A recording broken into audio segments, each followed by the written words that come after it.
राजेश पालवा साहब जुड़ चुके हैं, वक्त है उनसे उनकी पिक ऑफ द डे का स्टॉक लेने का। राजेश जी गुड मॉर्निंग, बताएं सर। गुड मॉर्निंग अनिल जी। मेरी दो पिक रहेगी। पहली रहेगी परसिस्टेंट सिस्टम। ये स्टॉक में देखें तो कल के सेशन में काफी अच्छी बाइंग एक्शन देखने को मिली। स्टॉक में डेली और वीकली चार्ट पे एक ब्रेकआउट देखने को मिला है। डेली चार्ट पे देखें तो स्टॉक ने एक राउंडिंग बॉटम फॉर्मेशन किया है, उसका ब्रेकआउट के ऊपर अब ये सस्टेन कर रहा है। 764 के आसपास कल क्लोज था, इसमें बाय करेंगे। 752 का स्टॉप लॉस रखेंगे। हमें लग रहा है इसमें आज के सेशन में जो टारगेट देखने को मिलना चाहिए 785 से 790 तक के टारगेट इसमें आते हुए दिखना चाहिए। तो परसिस्टेंट सिस्टम पहली पिक रहेगी बाय करने के लिए कैश सेगमेंट से। F&O सेगमेंट से हम टेक महिंद्रा बाय करेंगे। टेक महिंद्रा में अगर देखें तो वीकली चार्ट पे एक कॉन्ट्रैक्टिंग ट्रायंगल का ब्रेकआउट देखने को मिला है। स्टॉक में जिस तरीके का कल के सेशन में एक शॉर्ट कवरिंग एक्शन भी देखने को मिली, तो ये स्टॉक में हमें लग रहा है कि 630 635 तक के टारगेट टेक महिंद्रा में देखने को मिलना चाहिए। तो करंट लेवल पे 615 के आसपास क्लोज हुआ है, इसको बाय करेंगे हम 608 रुपए के स्टॉप लॉस से 630 635 के टारगेट के लिए। आईटी सबको आईटी ही लेना है। क्यों लेना है? क्योंकि आए हैं एक और दमदार रिजल्ट्स और वो है इन्फोसिस के। कितना मजबूत शेयर खुलेगा इन्फोसिस का कल की तेजी के बाद, बस ये जानने का वक्त हो गया है। तो करते हैं शुरुआत फर्स्ट रेट की। आइए हेडलाइंस के साथ।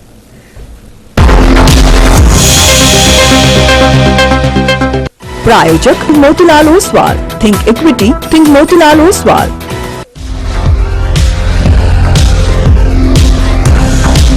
कोरोना वैक्सीन की उम्मीदें बढ़ने से डाउ ने लगाया तेजी का चौका। कल 225 अंकों के उछाल के साथ हुआ बंद, वहीं डाउ फ्यूचर्स में अभी 125 अंकों की कमजोरी।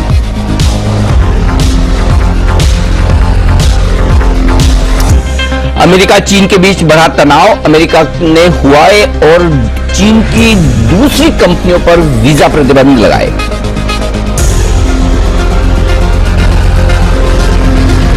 शुरुआती बढ़त गंवाकर एसजीएक्स निफ्टी लाल निशान में फिसला 10,625 के करीब। जापान का बाजार आधा % कमजोर और हांगकांग में कमजोरी बढ़ी 350 अंक। मांग में सुधार होने से ओपेक ने लिया कच्चे तेल में सप्लाई बढ़ाने का फैसला। अगस्त से उत्पादन कटौती अब घटकर रहेगी 77 लाख बैरल। ब्रेंट का दाम $44 के करीब। अमेरिका में कल रिकॉर्ड 71,000 नए मामलों के साथ कोरोना मरीजों की संख्या 36 लाख के पार। अब तक 1,40,000 लोगों की मौत। भारत में भी कल रिकॉर्ड 32,600 नए मामलों के साथ कोरोना मरीजों की संख्या 9.25 लाख के पास। मरने वालों की संख्या 25,000 के करीब। दमदार नतीजों के चलते इन्फोसिस का एडीआर 13% उछला। मार्जिन में सुधार से मुनाफे को मिला सहारा। मैनेजमेंट ने कहा डील पाइपलाइन जबरदस्त। वायदा कारोबार में एल&टी फाइनेंस होल्डिंग के नतीजों पर आज रहेगी नजर। वहीं कैश मार्केट में साइंट, एबी मनी और बजाज कंज्यूमर्स के नतीजे आएंगे आज। रोजारी बायोटेक के आईपीओ को मिला तगड़ा रेस्पॉन्स। 80 गुना भरकर हुआ बंद। लिस्टिंग गेन और मध्यम अवधि के लिए हमने दी थी पैसे लगाने की सलाह।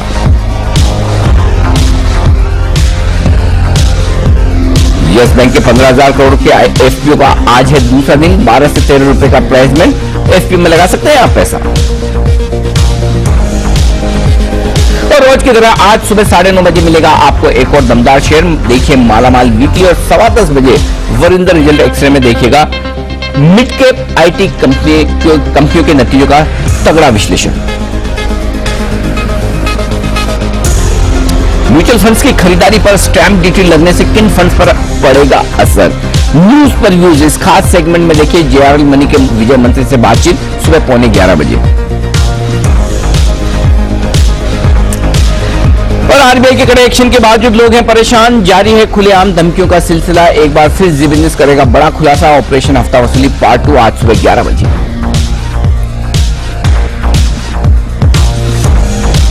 प्रस्तुतकर्ता 50 वर्षों से देश के सर्वश्रेष्ठ ब्रांड न्यूट्रेला, महाकोश, रुचि गोल्ड, संकच। प्रायोजक गजब की खुशबू, गजब का स्वाद जो हमेशा रहे याद, एमडीएच का सब्जी मसाला और मैदा ट्रांसफर कोलेस्ट्रॉल रहित पतंजलि बिस्किट्स खाएंगे, हेल्दी इंडिया बनाएंगे।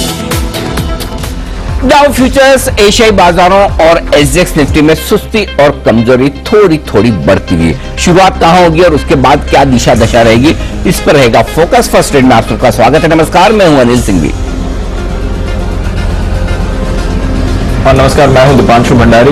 थोड़े सुस्त संकेत आ रहे हैं जहां तक ग्लोबल मार्केट्स का सवाल है इस समय। आनंद जी, डाउ फ्यूचर्स पर अगर नजर डालेंगे 100 अंक नीचे हैं और एसजेएक्स निफ्टी इस समय 30 अंक नीचे, 10,600 के ऊपर होल्ड कर रहा है। बाकी एशिया के बाजार भी अगर आप देखें तो कमजोरी आ रही है। चीन का जीडीपी डेटा जो आया है वो वैसे तो अनुमान से बेहतर था, 1.5 से 2.5% का अनुमान था ग्रोथ का, 3.1% ग्रोथ आई है, पर उस पर भी हम नेगेटिव रिएक्शन ही देख रहे हैं। चीन के बाजार इस समय 1% नीचे हैं, तो सुस्त शुरुआत के संकेत आ रहे हैं जहां तक ग्लोबल मार्केट्स का सवाल है। अनिल जी, चलिए, ग्लोबल मार्केट्स में सुस्ती और हल्की कमजोरी, आइए इसको आगे बढ़ाते हैं। हमारे साथ जुड़ चुके हैं किरण जाधव साहब। Kiran ji, good morning. बताएं सर, आपकी पिक आज की। अनिल जी, मॉर्निंग। जो कल मैंने दिया था LIC हाउसिंग फाइनेंस, उसको ही शॉर्ट करने की सलाह है और वो कंटिन्यू रहेगा मेरा कॉल। LIC हाउसिंग में मेरा अभी स्टॉप लॉस 264 का रहेगा, 260 का क्लोज देखने को मिला। मैं कैश लेवल्स की बात कर रहा हूं, और जो मैंने कहा था 251, 52 के लेवल्स देखने को मिलेंगे, वो जरूर देखने को मिलेंगे। और एक अनिल जी, एक स्टॉक है IGL। IGL में मेरा मानना है कि थोड़ा सा कंडीशनल सेल रहेगा। 404 पे ट्रेड कर रहा है, 400 के नीचे मैं शॉर्ट करने की सलाह दूंगा। और फिर टारगेट्स काफी नीचे के देखने को मिलेंगे। अगर 400 निकल जाता है तो 390 और 385 ये टारगेट देखने को मिलेंगे। और अगर ये 400 के नीचे जाता है तो 405 का मेरा स्टॉप लॉस रहेगा। रिस्क टू रिवॉर्ड रेशियो भी बेहतरीन है। ये अगर कॉल वॉल्यूम्स के साथ नीचे 400 का निकलता है तो मैं स्पेशल पिक के तौर पे आपको इत्तला कर दूंगा। आप बस तैयार रहिए, मैं तो बिल्कुल स्पेशल पिक का तैयार करवा देता हूं। आपका लेवल आते ही तुरंत फोन अ फ्रेंड अलर्ट कर दीजिएगा। ओके, तो किरण जी की राय LIC हाउसिंग बेचने की है, वो बरकरार है। अच्छा, यस बैंक ऑफ FPO खुल गया है। सेठी साहब, पैसा लगाना है कि नहीं? 12 रुपए में बुरा थोड़ी है, ले सकते हैं क्या? बिल्कुल बिल्कुल अनिल जी, 12 रुपए में बिल्कुल अप्लाई करना चाहिए। एक तो एग्जिस्टिंग शेयर होल्डर्स है उनके लिए तो बहुत ही अच्छी अपॉर्चुनिटी है। वो अपने ऊपर के लेवल्स पे सेकेंडरी मार्केट में बेच के एप्लीकेशन कर सकते हैं। बाकी फ्रेश भी जिसको इस पे निवेश करना है, मुझे लगता है एक अच्छी अपॉर्चुनिटी है 12 रुपए के लेवल में इस स्टॉक में निवेश करने का। बशर्ते आपका जो नजरिया वो लॉन्ग टर्म का होना चाहिए, और लॉन्ग टर्म के लिहाज से मुझे लगता है 12 रुपए में स्टॉक ठीक रहेगा। यहाँ पे अप्लाई करने की सलाह है। अच्छा, वागले साहब, रिलायंस खरीदना है कि बेचना है? नोटा मत लगा देना आप। अनिल जी, आज के लिए व्यू है तो खरीदना है, क्योंकि आज मुझे अच्छा खासा बाउंस बैक दिखता है। Okay, wonderful, very nice. चलिए, ये है आपके लिए। ओके, और इस बीच भारती एयरटेल और वोडाफोन आइडिया, इनके लिए खबर है कि इनके मामले में अब जो सुनवाई होगी वो 16 जुलाई, आज ही सुनवाई होनी है।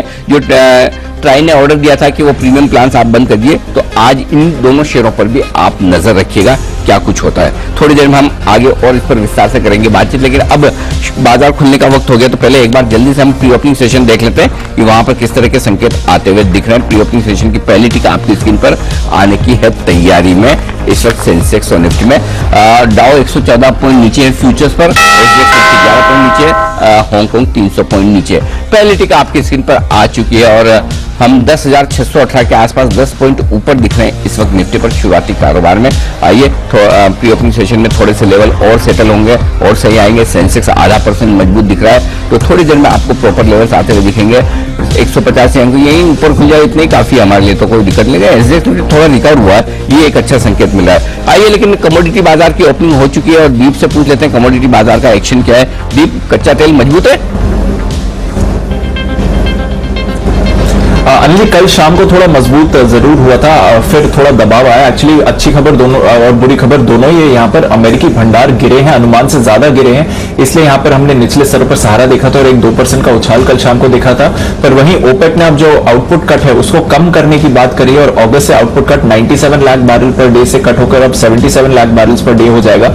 इसकी वजह से मार्केट में ओवर सप्लाई का डर अभी भी है, तो 0.5% की गिरावट के साथ ट्रेड कर रहा है, पर कल शाम 2% का उछाल जरूर आया था कच्चे तेल में। नेचुरल गैस में देखेंगे तो यहां पर पॉजिटिव एक्शन है, लगभग 1% की आपको तेजी दिख रही है इस समय। सिल्वर एकदम सपाट है, गोल्ड एकदम सपाट है, पर कल शाम को गोल्ड में इंटरनेशनल मार्केट्स में हमने खरीदारी जरूर देखी थी। 1800 के ऊपर 1815 1820 तक गया था गोल्ड, और आज भी देखेंगे तो 49,000 के ऊपर ही आपको गोल्ड दिखेगा। बेस मेटल्स की बात करें तो कल थोड़ा रिलीफ आया था, एक बाउंस बैक देखा था, पर आज फिर से आप भारी गिरावट देख रहे हैं इस समय बेस मेटल्स में।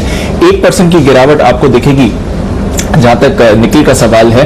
और कॉपर की भी बात करें तो 0.5% नीचे है। एल्यूमिनियम, लेड और जिंक यहां पर भी 0.5% की गिरावट आ रही है। तो वीक एक्शन दिख रहा है बेस मेटल्स में। प्रेशियस मेटल्स एकदम फ्लैट हैं, और कल की तेजी के बाद थोड़ी सी मुनाफा वसूली आपको क्रूड में भी दिख रही है। पर चलिए आपको बता देते हैं कि कौन से वो 20 दमदार ट्रेडिंग आइडियाज है जो आज सुबह आपको बताए गए थे फास्ट मनी में कुशल और संदीप की तरफ से।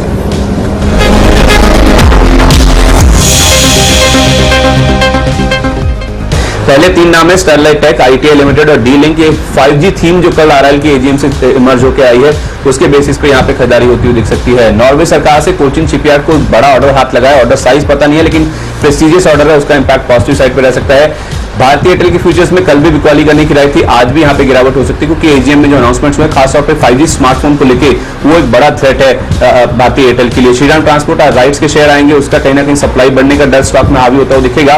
रिलायंस इंडस्ट्रीज कल ऊपरी स्तरों से भारी बिकवाली थी, आज भी हो सकता है अनवाइंडिंग का प्रेशर जारी रहे। कार्बोरेंडम और जीईटीएनडी यहाँ पे एसबीआई म्यूचुअल फंड ने हिस्सेदारी बढ़ाई, उसका इंपैक्ट पॉजिटिव रहेगा। और सोनाटा सॉफ्टवेयर जिस तरह के नंबर्स आ रहे हैं आईटी स्पेस में, उसका इंपैक्ट यहाँ पे भी पॉजिटिव साइड पे दिख सकता है। मैंने आपको 7 स्टॉक्स खरीदारी के और 3 स्टॉक्स बिकवाली के बताए हैं। बढ़िया नतीजों के आधार पर आपको इन्फोसिस में डिफरेंटली खरीदारी करके चलनी चाहिए। इसके अलावा सेंटिमेंटली टेक महिंद्रा और एचसीएल टेक में भी अच्छा खासा आपको देखने को मिल सकता है। पुलबैक के लिहाज से मुझे लग रहा है कि एफएमसीजी काउंटर से ब्रिटानिया और टाटा कंज्यूमर आज अच्छा परफॉर्म कर सकते हैं। वीकली एक्सपायरी भी है आज। इसके अलावा सिटी की positive brokerage reports federal bank पर आती हुई दिखी है, तो यहाँ पर भी खरीदारी करके चले। और साथ ही ऑयल इंडिया यहाँ पर भी आपको तेजी करके चल सकते हैं आज, क्योंकि रिकॉर्ड डिमांड जो है 2021 तक एक्सपेक्टेड है। और साथ ही अगर आप यूएस और चीन के बीच में जो बढ़ते तनाव है उसको नजर रखें, तो मुझे लग रहा है कि आज हिंडाल्को और टाटा मोटर्स में आपको बिकवाली करके चलनी चाहिए, इसको शॉर्ट करें। और अंत में कैनरा बैंक, कल पीएसयू बैंकों में जिस हिसाब से गिरावट आई थी, कैनरा बैंक उतना नहीं गिरता हुआ नजर आया था। मुझे लग रहा है कि आज यहाँ पर भी हमें फॉल देखने को मिल सकता है।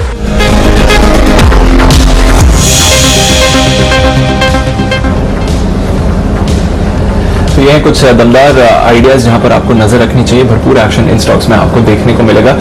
इन्फोसिस प्री ओपन में 6% की तेजी के संकेत दे रहा है। कल आपने 6% की रैली देखी थी, ईडीआर भी लगभग 12% ऊपर था, तो उसको एडजस्ट करें तो एक्जैक्टली 6% का ही लेवल निकल कर आता है, जहां पर अब आप इन्फोसिस को देख रहे हैं। तो देखते हैं किन लेवल्स पर, अब तो 8% की तेजी के लेवल दे रहे हैं। सेटल होने देते हैं, फिर जानेंगे अनिल जी से कि किन लेवल्स पर आप ट्रेड कर सकते हैं। आज ओपनिंग एक्शन कैसा रहेगा, बस कुछ ही देर में रेट सेटल होने के बाद उसके बारे में बात करेंगे। पर कुछ और स्टॉक्स जहां पर आपको नजर रखनी चाहिए जहां तक एक्शन का सवाल है। सेठी साहब, हम वैसे भी डिफेंस और कैप गुड्स रिलेटेड सेक्टर्स में थोड़ा एक्शन देख रहे हैं। कोचिन शिपयार्ड 2 इलेक्ट्रिक फेरीज बनाने का ऑर्डर मिला है इन्हें नॉर्वे की तरफ से। क्या अप्रोच रहेगी? ऑर्डर तो आया है जरूर, लॉन्ग टर्म वैसे तो ये ऑर्डर्स रहते हैं, तो जब भी रिफ्लेक्ट करे उसमें टाइम लगेगा, बट इस बेसिस पे या वैसे कोचिन शिपयार्ड का स्टॉक कैसा लग रहा है सर आप? बिल्कुल दीपांशी, एक बहुत ही शानदार कंपनी है। ये स्टॉक मेरे रडार पे था, और अगर आज आपने मेरे कैश के स्टॉक्स लिए होते तो उसमें ये स्टॉक भी शामिल था। मुझे लगता है मैंने हाल ही में इसके फंडामेंटल्स देखे, बैलेंस शीट की क्वालिटी भी बहुत अच्छी है, काफी अच्छे फंडामेंटल्स है, और जिस तरह की ये ऑर्डर की खबरें हैं, मुझे लगता है ये स्टॉक आज बिल्कुल तेजी में रहेगा। वैसे भी मुझे लगता है कोई भी गिरावट आती है, आज तो चूंकि खबरों में है तो तेजी में खुल सकता है, बट कोई भी गिरावट आती है इस स्टॉक में तो इसको रडार पे रखना चाहिए, और एक मीडियम से लंबे अवधि के लिए बिल्कुल इन लेवल्स पे निवेश करना चाहिए। मुझे लगता है in the next 9 to 12 months we could see levels of 450 rupees on the stock. Okay, शानदार मूव आ सकती है लॉन्ग टर्म के लिए, या फिर एक पोजिशनल बेसिस पर आप नजर रखिए तो कोचिन शिपयार्ड आपको अच्छे गेन्स दे सकता है।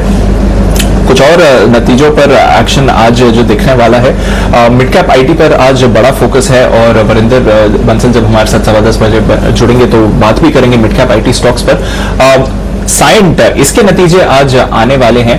एक बार जरा इसकी चार्ट देखकर बताइए किरण जी, किस तरह का एक्शन देख रहे हैं, क्योंकि इससे पहले हमने एक बड़ी तेजी देखी थी बोइंग के रिलेटेड, जब खबर आई थी तो यहां पर एक बड़ा उछाल आया था।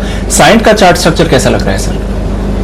साइंट का चार्ट स्ट्रक्चर काफी स्ट्रांग है। इसने एक ब्रेकआउट दिया था लगभग 23 तारीख को, 23 जून को, और लेवल तकरीबन 244। जो करेक्टिव रैली आई तो 244 ने इसको वॉलेट नहीं किया, ये बहुत अच्छी बात है। तो मेरा मानना है कि पोजिशनली ये 240 का स्टॉप लॉस रहेगा, 268 के करीब कल की क्लोज है। मेरा मानना है कि जो नेक्स्ट बैरियर है वो करीबन 286 टू 90 का है। ये एक बार निकल जाए तो इसमें एक बहुत अच्छी तेजी आपको देखने को मिली पोजिशनली, यानी 1 से 1.5 महीने का व्यू रखना चाहिए इसमें, और 380 के टारगेट्स आपको देखने को मिल सकते हैं। ओके, 380 के टारगेट्स आपको देखने को मिल सकते हैं, तो पोजिशनली अच्छा व्यू है साइन पर। फेडरल बैंक, पालिया साहब जरा इस स्टॉक पर भी नजर डालिए। कल तो आपको थोड़ा वीक एक्शन देखा, नतीजे ज्यादा खराब नहीं थे इनके, और आज तो पॉजिटिव ब्रोकरेज कमेंट्री भी आई है फेडरल बैंक पर। अगर एक रिवर्सल आता है बैंक्स में तो इस स्टॉक में कैसा एक्शन रह सकता है? जी दीपांशु, अगर देखें तो स्टॉक में अगर हम देखें तो पिछले 4-5 सेशन से एक हायर साइड से एक प्रॉफिट बुकिंग जरूर देखने को मिला। स्टॉक ने 100 डे एक्सपोनेंशियल मूविंग एवरेज के आसपास से एक रेजिस्टेंस लिया और वहां से करेक्टिव मूव ऑलरेडी इसमें हमने देख चुके हैं। मुझे लगता है अगर कोई भी अगर इसमें कोई कमजोरी भी बनती है तो ये स्टॉक अब एक सपोर्ट के आसपास ट्रेड करे, जो कि इसका 47-48 के आसपास एक सपोर्ट है, जो कि काफी इंपॉर्टेंट सपोर्ट है नियर टर्म चार्ट के हिसाब से। तो मेरे हिसाब से 47-48 का जोन अगर ये डिफेंड कर लेता है तो एक पुलबैक का ट्रेड जरूर बनना चाहिए स्टॉक में, जो कि इसको हायर साइड में 53-55 की तरफ लेके जा सकता है। तो 47 के स्टॉप लॉस से इसको बाय करेंगे, 53-55 हायर साइड के टारगेट होंगे। ओके, 53-55 हायर लेवल्स के टारगेट रहेंगे। फेडरल बैंक पर नजर रखिए। बंधन बैंक, यहाँ पर भी आपको एक्शन जरूर देखने को मिलेगा। कल नतीजे थे और आज ब्रोकरेज कमेंट्री इस स्टॉक पर भी है, हालांकि ज्यादातर जो कमेंट्री है वो AC लेवल्स के आसपास के टारगेट्स दिख रही है जहां तक बंधन बैंक का सवाल है। भारतीय इन्फ्राटेल, ये भी एक इंटरेस्टिंग स्टॉक है। वागले साहब, कल मार्केट गिरावट में, स्पेशली AGM के बाद रिलायंस की जब हमने भारतीय एयरटेल इन्फ्राटेल दोनों में गिरावट देखी थी, आज क्या व्यू है जहां तक भारतीय इन्फ्राटेल की चाल है? CLSA ने खरीदारी की राय बरकरार रखी है, 265 का टारगेट भी दे रहे हैं। आज कुछ एक्शन देखते हैं स्टॉक में? दीपांशु, चार्ट पैटर्न तो पॉजिटिव नहीं है। ये जो बाउंस आएगा वो मार्केट के साथ आएगा। 210-212 तक स्टॉक जा सकता है, वहां पर रैली फिजल आउट हो सकती है। तो मैं बाय करने की तो सलाह नहीं दूंगा बिल्कुल भी भारतीय इन्फ्राटेल में।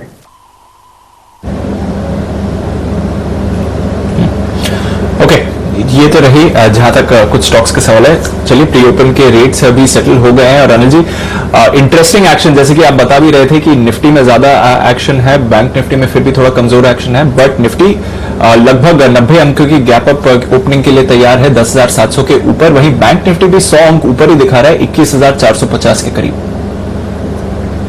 सरप्राइज है दीप, ये तो 10,706। ओके, तो पहली चीज तो ये करनी चाहिए कि एक बार अगर आपकी कल की तेजी की पोजीशन है तो प्रॉफिट बुक करिए। 88 अंक ऊपर तो कुछ थोड़ा ज्यादा हो गया भाई। हालांकि एक चीज मैं जरूर कहूंगा कि 10,700 के ऊपर टिका रहेगा तो यहां से फ्रेश तेजी बनेगी, ठीक है ना।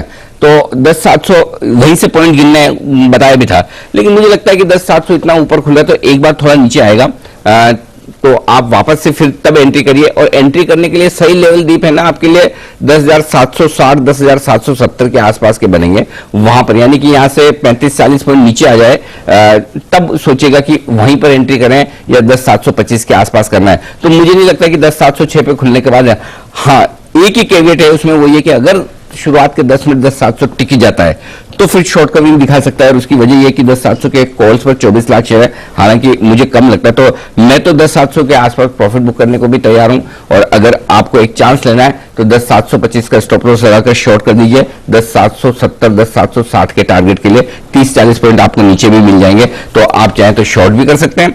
10,725 स्ट्रिक्ट स्टॉप लॉस होगा 20 पॉइंट ऊपर का, और 40-50 पॉइंट के लिए आप शॉर्ट कर लीजिए, कोई दिक्कत नहीं। तो ये तो हो गया Nifty. Bank Nifty wait and watch 21,500 के नीचे जब तक है तब तक कमजोरी है, तो 21,500 पार करके टिक पाता है, यानी टिक पाता है तो फ्रेश खरीदारी करेंगे, नहीं टिकता है तो वेट करेंगे। 21,200 21,250 के आसपास सोचेंगे क्या वहां एंट्री करनी है या नहीं करनी। तो बैंक निफ्टी पर नोटा है, नो ट्रेड। निफ्टी पर इस लेवल पर बेचना है, 10,725 का स्टॉप लॉस, 10,760 10,770 तक आने की कोशिश हो सकती है। Strict stop loss 10,725 skill traders के लिए वो होता है ना, वो 1-2 मिनटों में 4-5 मिनटों में जो करके निकल जाए उन लोगों के लिए। जी ओके, स्किल ट्रेडर्स अगर चाहें तो निफ्टी को ओपनिंग लेवल्स पर शॉर्ट कर सकते हैं। बैंक निफ्टी में फिलहाल कोई ट्रेड की सलाह नहीं है, देखते हैं थोड़ा ओपनिंग के बाद रेट्स कैसे सेटल होते हैं और फिर चाल कैसी रहेगी। Infosys, Anil ji, stock of the day recommendation आपके तो तीसरे लेवल के भी काफी ऊपर ही खुल रहा है, 900 के लेवल पर स्टॉक खुलता हुआ दिख रहा है। वो एक्चुअली डीप है ना, इसीलिए मैं कम देता हूँ आजकल। मैंने वो स्टॉक ऑफ द डे कम कर दिया, क्योंकि अगर आप दो और वहीं पर खुलता, कल भी रिलायंस पे सेम ऐसे हुआ, 1940 1950 दो टारगेट से वहीं पर खुला। अब फिर तो क्या है आपके लिए और ऐसा नहीं कोई रिलायंस और इन्फोसिस हमारे बोलने पर खुल रहे, लेकिन जहां टारगेट्स बनते हैं वहां पर खुलता है। फिर बहुत कम ऐसे स्टॉक होंगे जो उसके बाद भी और बढ़ जाएं, बढ़ने में बढ़ सकते हैं, ऐसा नहीं बढ़ सकते, लेकिन कम ही स्टॉक होते हैं। तो ठीक है, छोड़ दीजिए। 8% ऊपर खुलने के बाद अब क्या करना है, छोड़ दीजिए, जाने दीजिए। ओके, जाने दीजिए। जहां तक इन्फोसिस का सवाल है, इस लेवल पर वैसे भी ट्रेड मिलना मुश्किल है। पिछले 2 दिनों में तो शानदार तेजी देखी, और वैसे भी लगभग 675 के लेवल से अब 900 तक आपने एक तरफा रैली देखी है इन्फोसिस में पिछले कुछ हफ्तों में। तो शानदार मूव आई है, पर अब ट्रेड के लिए थोड़ा मुश्किल लग रहा है जहां तक इस स्टॉक का सवाल है। इंतजार है जिस तरह से आज का एक्शन बनने वाला है, नजर रखेंगे किस तरह से मार्केट का आज मूव रहेगा। सेठी साहब, कुछ और नतीजों पर आपकी राय लेना चाहूंगा। L&T फाइनेंस, इसके नतीजे आने वाले हैं, वहां पर हमारी नजर है। किस तरह से चाल देख रहे हैं, क्योंकि हमने स्टॉक में भी काफी तेज गिरावट देखी है पिछले कुछ दिनों में, पर जिस तरह से बाकी NBFCs के रिजल्ट्स आए हैं, L&T फाइनेंस के लिए क्या नजर रहेगी? देखिए दीपांशु, ये जो NBFC सेक्टर के नतीजे तो काफी कमजोरी रहने वाले हैं, और उस लिहाज से L&T फाइनेंस पे आज के लिए तो अवॉइड करने की सलाह रहेगी, बिकॉज एक तो रिजल्ट वाला दिन है और स्टॉक में एक डाउनवर्ड मोमेंटम बना हुआ है। मुझे लगता है ये स्टॉक में आज फ्रेश कोई ट्रेडिंग नहीं करनी चाहिए। बाकी किसी की अगर पोजीशन है तो मुझे लगता है कोई कारण से कोई उछाल आता है तो वहां पे प्रॉफिट्स बुक करेंगे, या जिनको लॉस है वो लॉस भी बुक करेंगे तो ठीक रहेगा।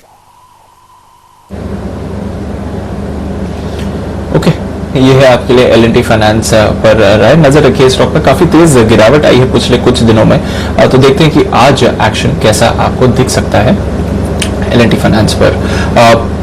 एक्सिस बैंक, यहाँ पर भी हमने एक्शन बनते हुए देखा है। एक क्विक व्यू यहाँ पर किरण जी आपकी तरफ से हमने एक्शन भरपूर देखा है बैंक्स में दोनों तरफ का। एक्सिस बैंक का लीड कर रहा था, फिर काफी शार्प गिरावट भी आई। आज के लिए कोई व्यू एक्सिस बैंक पर? मेरा मानना है कि अगर तेजी करनी है तो 450 के लेवल्स क्रॉस करना बहुत इंपॉर्टेंट रहेगा। 450 के ऊपर बिल्कुल तेजी करनी चाहिए, और नीचे में जो सपोर्ट है वो पिछला स्विंग बॉटम था करीबन 414 का, 415 पकड़ लीजिए, तो ये लेवल्स के नीचे ही शॉर्ट, बीच में कुछ ना करने की सलाह है। पर बायस थोड़ा सा कल जो हमने सेकंड हाफ में जो सेल ऑफ देखने को मिला, इसके चलते थोड़ा सा नेगेटिव बायस है, पर 450 अगर निकल जाता है तो काफी अच्छी तेजी आपको देखने को मिलेगी। तो मेक और ब्रेक लेवल से उसके ऊपर ही ध्यान देना चाहिए। तो ये है आपके लिए एक्सिस बैंक पर आए। आइए सुमित जी हमारे साथ जुड़ चुके हैं, बाजार खुले उससे पहले जल्दी से सुमित जी से ले लेते हैं उनका पसंद का शेयर। सुमित जी बताइए आपका पिक ऑफ द डे।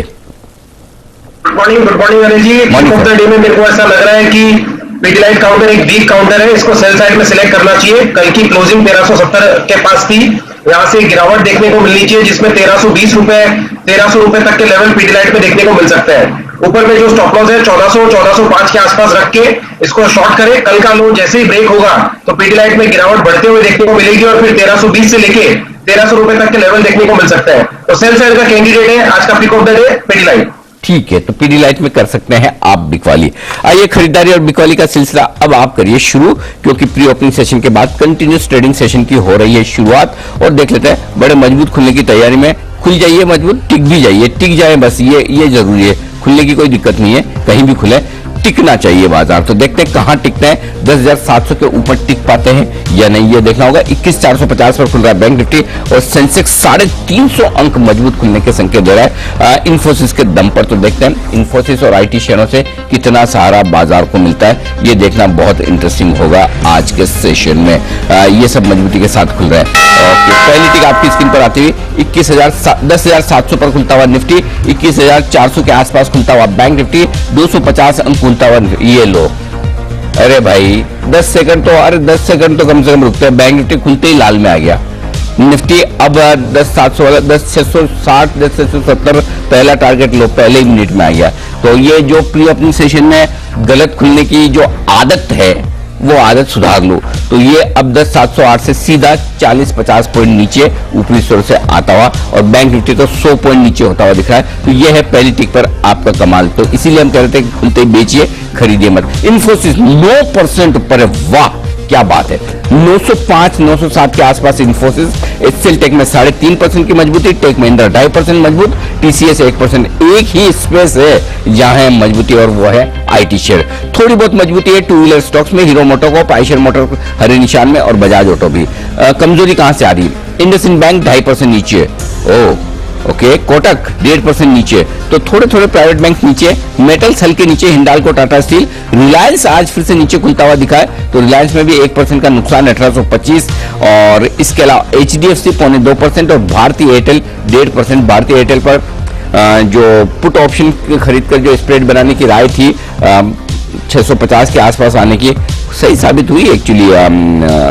550 के आसपास आने की, 550 पर आ गया। आशु मदान साहब ने सही आइडेंटिफाई किया था स्टॉक को। शॉर्ट साइड पर भी लॉन्ग और शॉर्ट दोनों तरफ उनका हाथ बड़ा जमा हुआ है भारतीय एयरटेल पे, ये कह सकते हैं।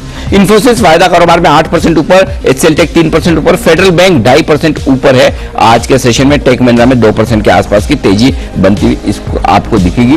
ये है आपके लिए इस वक्त कुछ स्टॉक्स पर खरीदारी के लिहाज से कमजोर। बंधन बैंक 2% नीचे, पीडीलाइट अभी जो सुमित जी बात कर रहे थे पिक ऑफ द डे 2% नीचे खुला है, आइडिया 5% नीचे, एनसीसी हिंडाल्को में थोड़ी थोड़ी कमजोरी। ये है शुरुआती कारोबार में। और आइए इंडेक्स 10,625, ओहो बहुत जोर से गया, और बैंक निफ्टी अब 21,200 तोड़कर नीचे ट्रेड करना शुरू कर रहा है। तो कल और परसों के लोज को बैंक निफ्टी ने तोड़ दिया है, ये एक चिंता की बात है। दीप बताएं और कहां एक्शन दिख रहा है आपको? भरपूर एक्शन है जहां तक कैश मार्केट के स्टॉक्स का सवाल है। मिड कैप आईटी पर ही फोकस रखिए, जैसे कि हम डिस्कस कर रहे थे। जेंसार टेक्नोलॉजीज 6% ऊपर है। नतीजों से पहले साइंट में थोड़ा पॉजिटिव एक्शन बनते हुए दिख रहा है। फंड एक्शन की वजह से कार्बोरंडम यूनिवर्सल ऊपर दिखेगा। एस्ट्राजेनेका जो 2-3 दिनों से हम स्टॉक के बारे में बात कर रहे हैं और जैन साहब ने इस हफ्ते रेकमेंड भी करी थी, वो आपको 6% ऊपर दिख रही है। शिपिंग कॉर्पोरेशन यहां पर 5% की तेजी बनती हुई दिख रही है। इमामी, क्वेस्कॉप, Crisil, Mphasis, tech solutions, L&T Infotech, Sonata software, इन सभी स्टॉक्स में आपको अच्छी खरीदारी आ रही है। तो मिड कैप आईटी एक ऐसी जगह है जहां पर आपको भरपूर एक्शन इस समय दिख रहा है कैश स्पेस में भी। इसके अलावा अगर आप देखें फर्स्ट सोर्स सॉल्यूशन, यहां पर भी 2.5% की तेजी दिख रही है। स्टरलाइट टेक्नोलॉजीज कल की तेजी के बाद आज भी अच्छी खरीदारी आती हुई दिख रही है। आरबी इंफ्रा यहां पर थोड़ी खरीदारी हो रही है। कोचिन शिपयार्ड उस बड़े ऑर्डर की वजह से 2% ऊपर आपको स्टॉक दिख रहा है। केसी इंटरनेशनल, पॉलीकैब, बलरामपुर चीनी, आईसीआईसीआई सिक्योरिटीज, एमएमटीसी और साथ ही टाटा एलेक्सी, इन सारे स्टॉक्स में अच्छे मूवमेंट आते हुए दिख रहे हैं। दूसरी तरफ अगर लूजर्स की बात करेंगे तो मिंदा कॉर्प यहाँ पर 6% नीचे खुला है। अरविंद फैशन में आपको गिरावट दिख रही है इस समय। नजर रखिए जहां तक शोभा का सवाल है, यहाँ पर 3% की गिरावट है। Welspun India, Ashoka Buildcon, Prestige estates, IFB industries, यहाँ पर भी लगभग 2 से 2.5% की गिरावट आ रही है।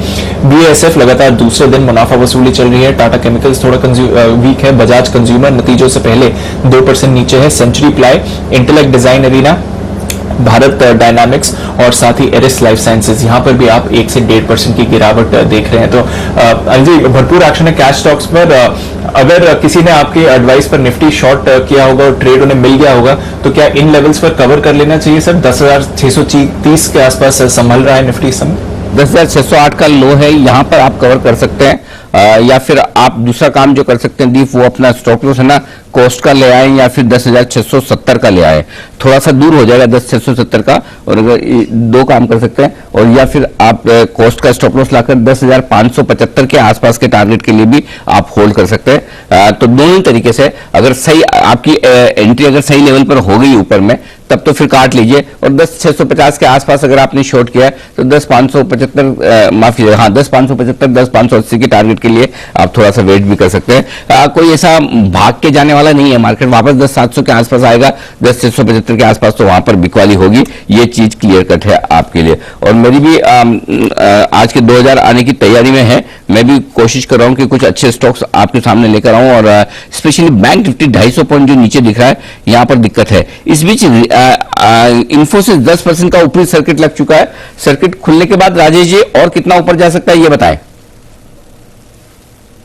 अनिल जी, जिस तरीके का इसका सेटअप है और जिस तरीके से इसमें स्टॉक ने एक ब्रेकआउट दिया है, मुझे लगता है कि सर्किट खुलने के बाद स्टॉक में 935 940 तक का भी अपसाइड देखने को मिलेगा। बट हालांकि बहुत अच्छा रनअप इसमें देखने को मिला है लास्ट 2 सेशन में। तो जिनके पास भी लोअर साइड की पोजीशन है, कहीं ना कहीं उन्हें अब स्टॉप लॉस को ट्रेल भी कर लेना चाहिए। 905 रुपए के आसपास स्टॉप लॉस ट्रेल कर ले, और अगर ये स्टॉप लॉस नहीं ट्रिगर होता है तो फिर 935 940 की रेंज में आएगा स्टॉक, वहां पर प्रॉफिट बुक कर ले। ओके, तो ये है आपके लिए इन्फोसिस पर आए। यहां पर टेक महिंद्रा ये स्टॉक है जो कल मेरे ख्याल से हमारे सारे एक्सपर्ट्स बुलिश होकर खरीदारी की राय देते हुए नजर आए थे। लगभग सब एक्सपर्ट्स को पसंद आया था टेक महिंद्रा। अगर कोई हाथ खड़ा करके बता पाए कि किसने खरीदा था टेक महिंद्रा, कुणाल जी, राकेश जी? हाँ कुणाल जी, मुझे याद तो आया, आप ही ने बोला था। बताएं सर, टेक महिंद्रा में क्या करना है? ये भी भाग रहा है बड़ी तेजी से, टारगेट आ गए सारे आपके? अनिल जी, हमारे टारगेट आते हुए दिख रहे हैं। कल हमारी सबसे पहली कॉल थी टेक महिंद्रा और इसमें हमने तेजी की राय दी थी।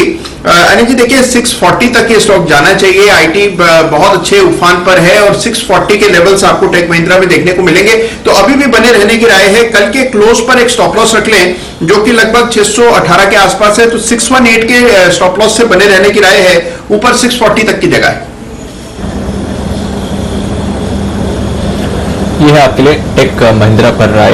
पालवा साहब, एनआईटी टेक, जरा इसकी भी चार्ट देखिए। कल हमने यहां पर शानदार एक्शन दिया था। मिड कैप आईटी की बात करें तो सबसे एक्टिव स्टॉक रहता है एनआईटी टेक, और आज भी 2-2.5% 3% अब ऊपर है। क्या यहां पर आज के लिए भी अच्छा ट्रेड बनते हुए दिख रहा है? बिल्कुल दीपांशु, जिस तरीके से इस स्टॉक का सेटअप है, बिल्कुल इसको बाय ऑन डिप्स वाली कैटेगरी में ये स्टॉक को रखना चाहिए। और जिस तरीके का ब्रेकआउट इसमें वीकली चार्ट पे ऑलरेडी हो चुका है और उसके ऊपर ये सस्टेन कर रहा है, मुझे लगता है कि ये स्टॉक में और मोमेंटम यहां से एक्सटेंड होना चाहिए। 1780 1790 तक के भी इसमें टारगेट बनते हुए दिखना चाहिए। करंट लेवल से जो स्टॉप लॉस बनता है इस स्टॉक को बाय करने के लिए वो होता है 1720 के आसपास, तो 1720 के स्टॉप लॉस से बाय करेंगे। 1780 1790 तक के टारगेट इसमें आते हुए दिखना चाहिए। 1780 1790 के टारगेट के लिए नजर के एनआईटी टेक पर चलिए ओपनिंग के बाद का पहला बिगुल बजाते हैं अनिल जी के लिए आज के 2000 का।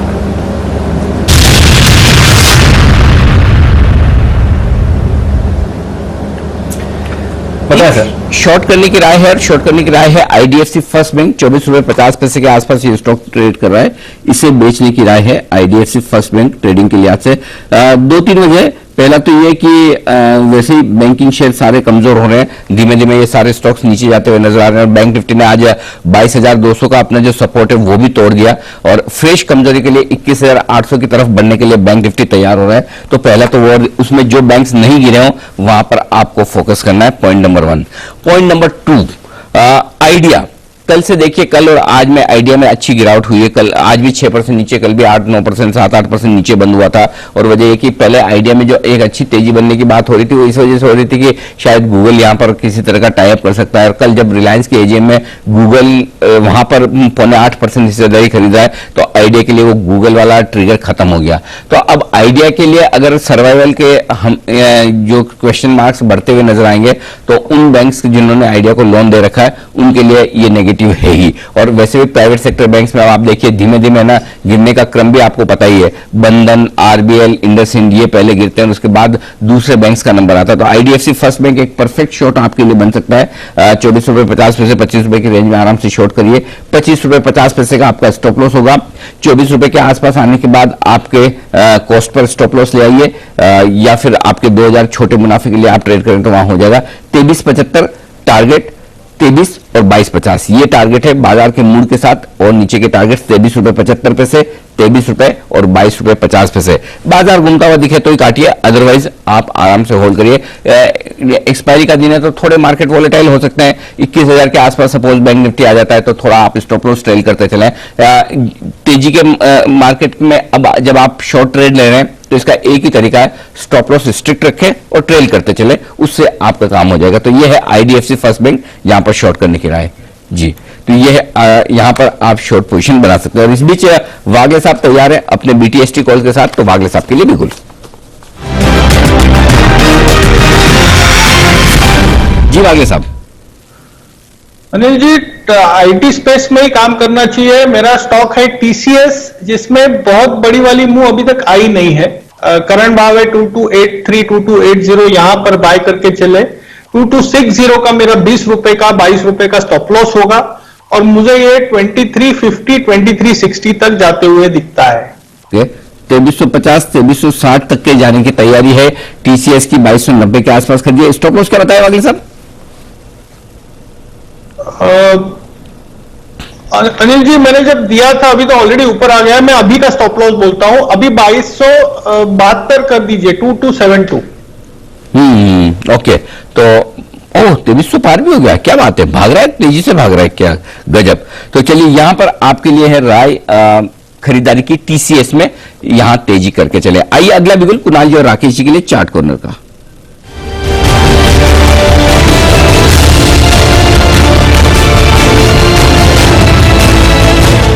बताएं सर। अनिल जी, हमारी बिकवाली की राय है टाइटन पर। इसमें एक नेगेटिव क्रॉसओवर बहुत लीडिंग और लैगिंग इंडिकेटर्स पे देखने को मिल रहा है और प्लस में इसने पिछले 4 दिन के लोस को तोड़ा है। तो ट्रेडिंग के नजरिए से एक ब्रेकडाउन हुआ है। बेचे टाइटन। ओवर टू कुणाल जी। अनिल जी, एक मेजर रेंज का ब्रेकडाउन है और जिस तरह का यहाँ चार्ट स्ट्रक्चर है, इस स्टॉक में आपको एक बड़ी गिरावट देखने को मिल सकती है। तो हमारी राय में बेच करके चले। 966 रुपए पर 966 पर स्टॉप लॉस रख लें। पहला टारगेट 923 रुपए का और दूसरा टारगेट 900 रुपए का होगा। तो 900 और के इवेंचुअल टारगेट के लिए टाइटन में बिकवाली की राय है 966 पर स्टॉप लॉस रखें। ओके, तो ये है आपके लिए राय इस वक्त टाइटन में बिकवाली करने की। 950 रुपए के आसपास यहां पर शॉर्ट पोजीशन बनाइए। 923 और 900 रुपए तक के टारगेट के लिए 966 का आपका होना चाहिए स्टॉप लॉस। आइए अब बीटीएसटी कॉल्स के लिए हमारे साथ फोन लाइन पर जुड़ रहे हैं कोलकाता से Simi Bhowmik.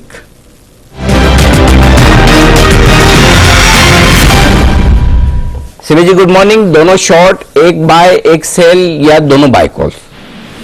Very good morning Anil ji. एक बाई एक सेल पे वेट करेंगे। एक सेल कॉल में आईसीआईसीआई बैंक को सेल करने का सलाह होगा। करंट लेवल पर या 345 तक कोई उछाल पर बेचने का सलाह है। 350 का स्टॉप लॉस होगा और 339 का पहला टारगेट और 336 का दूसरा टारगेट के लिए आईसीआईसीआई बैंक को सेल करके चलने का सलाह है। और मेरा दूसरा स्टॉक होगा टीसीएस, जिसमें खरीदारी का सलाह होगा। ये बढ़ रहा है।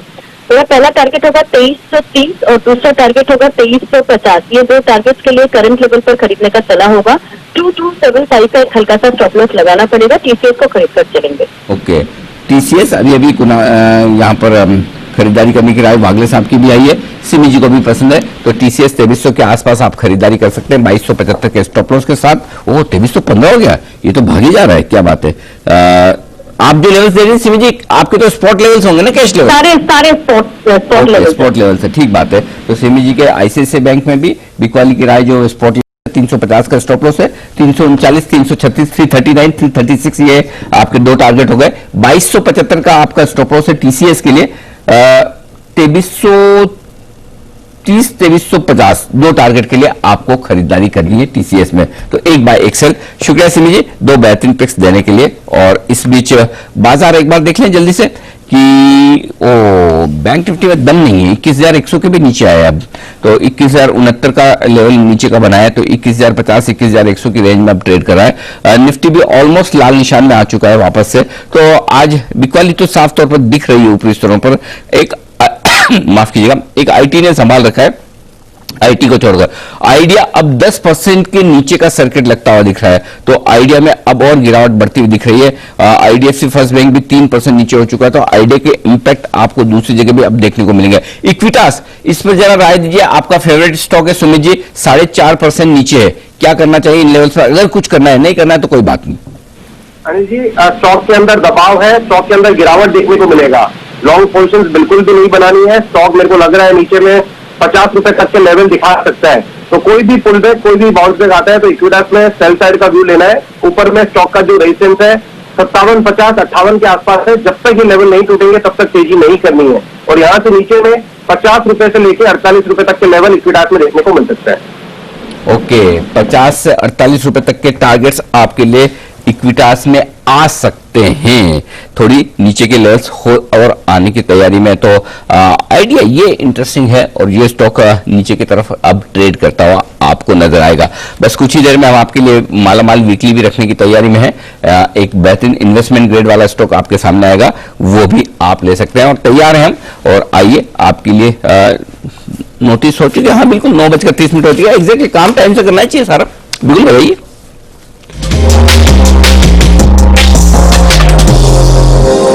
तो आज जो स्टॉक आपको हम यहाँ पर मालामाल वीकली के तौर पर बता रहे हैं, यह है ऑटो एंसिलरी कंपनी जेटी ईकेटी, यहाँ पर जिसको आप पहले सोना कोयो के नाम से जानते थे। 70 रुपए के आसपास ये स्टॉक है, 69-70 रुपए के आसपास। इस स्टॉक में आपको इन्वेस्टमेंट के लिहाज से एक मौका बन सकता है। जब भी बाजार खराब हो, कमजोर हो, स्टॉक नीचे की तरफ में, तब आपको इसे अपने पोर्टफोलियो में जोड़ना है। क्यों जोड़ना है उसकी मैं कुछ वजह बता दूं। सबसे पहले तो बेहद मजबूत प्रमोटर है, जापानीज प्रमोटर है। इसकी जेटी ईकेटी जो कंपनी है उसकी लगभग 69% हिस्सेदारी है, 69% हिस्सेदारी है। और आपको जान के आश्चर्य होगा कि इसमें 5.5% से ज्यादा हिस्सेदारी मारुति की है। जी हाँ, 5.64% मारुति। और मारुति की हिस्सेदारी ऐसे इन्वेस्टमेंट के तौर पर नहीं है, मारुति इसके प्रमोटर के तौर पर है। तो मारुति और जेटी ईकेटी ये दोनों मिलकर इस कंपनी के प्रमोटर और दोनों मिलकर 75% हिस्सेदारी रखते हैं। यानी कि प्रमोटर के पास अब और हिस्सेदारी बढ़ाने का स्कोप नहीं है, होता तो शायद वो और बढ़ाते। तो मारुति के पास 5.64% है और मारुति भी प्रमोटर है। और जब मारुति प्रमोटर है तो सबसे बड़ा फायदा ये हो जाता है कंपनी के लिए कि बिजनेस की कोई दिक्कत तो रिस्क नहीं है। आराम से मारुति से आपको जितना बिजनेस चाहिए उतना बिजनेस आपको मारुति से आराम से मिल जाता है। तो सबसे बड़ा प्लस पॉइंट यहां पर ये आ जाता है कि मारुति से आपको बिजनेस लगातार मिलता रहता है। ये एक बड़ा प्लस पॉइंट आपके लिए हो गया स्ट्रॉन्ग प्रमोटर के लिहाज से। एक और बात बताओ, इसका नाम पहले सोना कोयो हुआ करता था और सोना कोयो ये स्टॉक जब चेंज होकर जेटी ईकेटी हो गया, जब इन्होंने ये कंपनी खरीदी सोना कोयो से, तब इसका ओपन ऑफर जो आया था वो 84 रुपए में आया था। 84 रुपीज में इसका ओपन ऑफर आया था। तो 84 रुपीज में ओपन ऑफर आया था उस समय। इसके अलावा इंस्टीट्यूशन जो फंड्स और एफआईज हैं वो 6% के आसपास इसमें होल्डिंग रखते हैं। यानी कि कुल मिलाकर प्रमोटर्स और फंड्स को मिलाकर देखेंगे तो 81% होल्डिंग तो उनकी हो गई। तो इसका मतलब बड़े इन्वेस्टर्स की 81% होल्डिंग है, पब्लिक के पास करीबन आप ये गिन लीजिए कितना, अब 19% रह गया। दूसरा पॉइंट जो आपके सामने है वो है वैल्यूएशंस काफी आकर्षक है। ये कंपनी अपने मार्केट कैप पर, जिस मार्केट कैप पर ट्रेड करी वो सेल्स के बराबर है। 1500 करोड़ की सालाना सेल्स करती है और 1500 करोड़ का ही मार्केट कैप है। उस लिहाज से कंपनी के वैल्यूएशंस अच्छे हैं, 5.5 रुपए के आसपास की कैश ईपीएस है। तो उस लिहाज से भी कंपनी अच्छे दामों पर ट्रेड करती हुई दिख रही है। और तीसरा, जिस कारण से आप खरीदना चाहते हैं कि क्या आगे चलते हुए ग्रोथ आउटलुक है, तो जी हाँ, ग्रोथ आउटलुक बहुत मजबूत है। उसकी दो बड़ी वजह है। पहली वजह तो ये कि जो कंपनी है जेटी ईकेटी वो हिंदुस्तान के बाजारों को 5 सबसे बड़े बाजारों में मानती है दुनिया भर में, जहां पर उनका फोकस है। और एक इंटरेस्टिंग डेटा उन्होंने खुद ने दिया है, वो ये कि वो उम्मीद करते हैं कि हिंदुस्तान की पॉपुलेशन चाइना से ज्यादा हो जाएगी, बढ़ जाएगी और यहां पर बड़ा मार्केट बनेगा। और उस लिहाज से दूसरा कारण जो है वो कि हिंदुस्तान को अपनी R&D का बेस बनाना चाहते हैं। रिसर्च एंड डेवलपमेंट जो भी करना है वो यहीं से करेंगे। और वो रिसर्च सबसे बड़ी जो होने जा रही है इलेक्ट्रिक पावर स्टीयरिंग बनाने के मामले में, तो वो ये सारा हिंदुस्तान से करने की कोशिश करेंगे। तो ये कुछ एक कारण है जिसके चलते ये एक ऐसा स्टॉक है। हाँ, अभी ये स्टॉक वैसा नहीं जो आपको अनाप शनाप एकदम रिटर्न दे, लेकिन जिनको आराम से इन्वेस्टमेंट के लिहाज से स्टॉक पोर्टफोलियो में चाहिए, साल का 20-25% सालाना एवरेज रिटर्न आपको मिल जाए, तो ये उस तरह का स्टॉक है जहां पर आपको कमजोर बाजार में, खराब बाजार में, बाजार वैसे भी खराब हो रहा है तो आपको आराम से ढेर सारे मौके देगा। तो जब मौके मिले तब इन स्टॉक्स को आप अपने पोर्टफोलियो में जमा करने की सोचिए। कोई जरूरी नहीं अभी का भी आज का आज आपको खरीदना है, आप आराम से लिस्ट बनाइए, नोट करके रखिए, अच्छे लेवल्स पे एंट्री करने के बारे में सोचिए। ये है आपके लिए एक अच्छा बेहतरीन फंडामेंटल वाला स्टॉक जेटी ईकेटी। जी दीप, बिल्कुल नजर रखिए जेटी ईकेटी, जैसे कि अनिल जी ने कहा, बेहतरीन फंडामेंटल्स हैं, आगे लॉन्ग टर्म के प्रोस्पेक्ट्स अच्छे हैं और प्रमोटर स्ट्रेंथ की वजह से आगे का बिजनेस आउटलुक भी आपको मजबूत दिखेगा। नजर रखिए स्टॉक पर। फिलहाल 1% की तेजी आपको दिखा रहा है इसमें, बढ़िया एक्शन आपको दिख सकता है।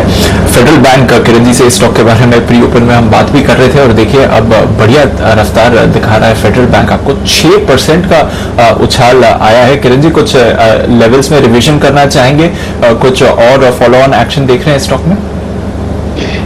जी मैम, सो सॉरी, मेरे इंटरनेट कनेक्शन में कुछ हो गया है, मुझे 5-7 मिनट लगेंगे, तो तब तक के लिए मुझे एक्सक्यूज करना है प्लीज, सॉरी। ऑफकोर्स कोर्स बिल्कुल किरण जी, नो प्रॉब्लम। सुमित जी, जरा इसकी चार्ट देखकर एक बार आप भी व्यू दे दीजिए, किस तरह से एक्शन देख रहे हैं फेडरल बैंक पर? दीपांशु, देखिए फेडरल बैंक के अंदर कल लोअर लेवल्स पे 49.50 के आसपास से एक बाउंस होते हुए अभी हमको देखने को मिल रहा है। तो ऊपर में जो स्टॉक का रेजिस्टेंस है वो 53 रुपए 50 पैसे के आसपास ही है और अभी स्टॉक वहीं पर चल रहा है। तो जैसे ये 53.50 का लेवल तोड़ेगा तो इसके अंदर और ऊपर का मूव देखने को मिलेगा।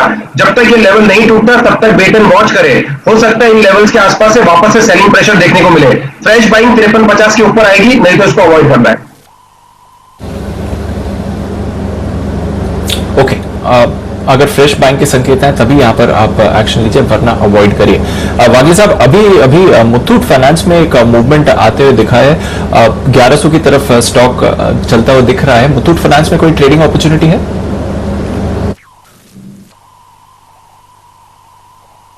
दीपांशु, नहीं, बाउंस बैक है।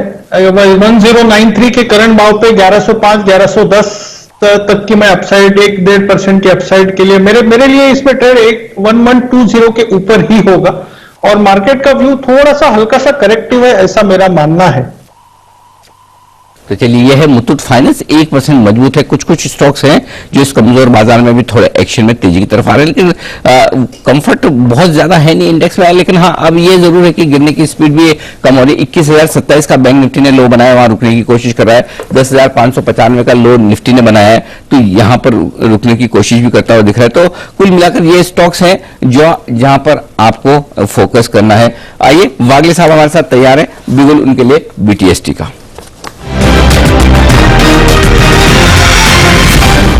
जी वागले साहब।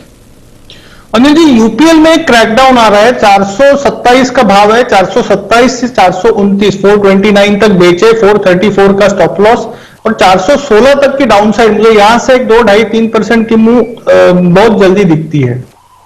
416 तक फिसल सकता है यूपीएल, यहां पर करें बिकवाली 427 से 429 की रेंज में आपको बिकवाली करनी चाहिए। नीचे आने की संभावना स्टॉक में आपको आती हुई नजर आएगी इस वक्त। ओके, बंधन बैंक 3.5% कमजोर हो चुका है, यहां पर नीचे आपको आते हुए दिख रहे हैं। आइए कुछ मजबूत शेयरों पर भी नजर डाल लें। इन्फोसिस सर्किट खुलने के बाद 943 गया, वापस 920 के आसपास आता हुआ दिख रहा है। फेडरल बैंक ये है आज का स्टार परफॉर्मर, 7.5% यहां पर तेजी बनती हुई दिख रही है। HCL टेक महिंद्रा, माइंडट्री, सारे स्टॉक्स मजबूत है। लेकिन एक और स्टॉक जहां पर अच्छी तेजी बन रही है वो है इंडिगो, 2% मजबूत होता हुआ दिख रहा है। और उस पर राय लूं उससे पहले सुमित जी तैयार है अपने BTST कॉल के साथ, तो पहले सुमित जी के लिए भी गुण।